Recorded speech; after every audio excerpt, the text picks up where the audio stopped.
Assyrian war chariots were initially the core of the great Assyrian armies.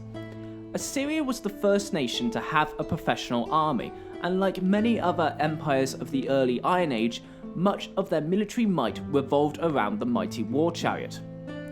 Assyrian war chariots were sturdy and fast vehicles, although they were not entirely different compared to that of their neighbours. Assyrian chariots are often depicted as having spoke wheels and having a fairly large rim.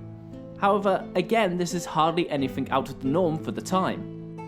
What is noticeably different was Assyrian chariots were fairly large, meaning that they had to be pulled by multiple horses, more often than not requiring 3 steeds to achieve comparable speeds to their enemies.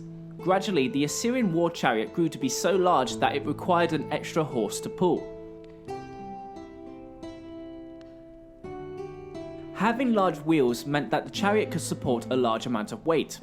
As a result, Assyrian chariots were somewhat on the large side, often being crewed by upwards of 2 soldiers, sometimes even 4. Usually the crew consisted of a driver who would control the reins, whilst a warrior would wield a spear or a bow. As the size of the Assyrian war chariot grew, the crew it carried also grew, to the point where the driver was also accompanied by 3 soldiers.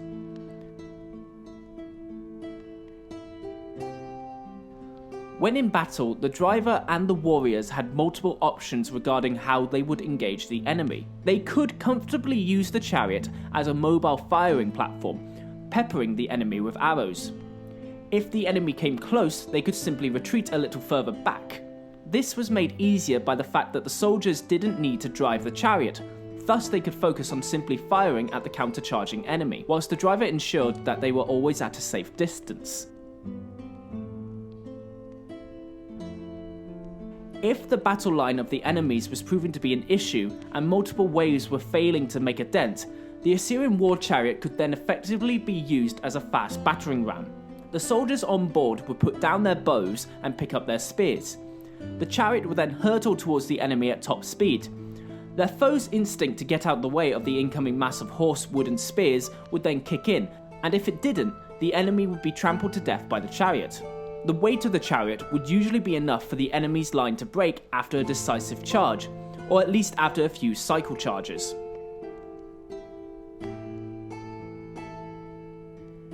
Chariots also served as a mobile command post. Because of their fast nature, generals of Assyrian armies could quickly move from one section of the battle to the other. If the troops were doing poorly in one section, the general could simply send another chariot with a message to reinforce that section of the line. Gradually, cavalry became more and more prominent in Assyrian armies, which meant that the chariot became relegated to purely a combative role. It was around this time in the 7th century BC that the heavy 4-horse chariots began to make an appearance. These chariots were pure battle rams, meant for disrupting heavily entrenched enemy positions. Once the chariot had caused sufficient chaos, the cavalry and infantry would then be sent in to take advantage of the mess and win the battle. As cavalry became ever more dominant, the chariot was slowly stripped of its military use. However, its use as a last-ditch shock battering ram would continue, even after the fall of the Assyrian Empire, with a notable example being the use of war chariots at the Battle of Gaugamela by the Persians against the invading Macedonians.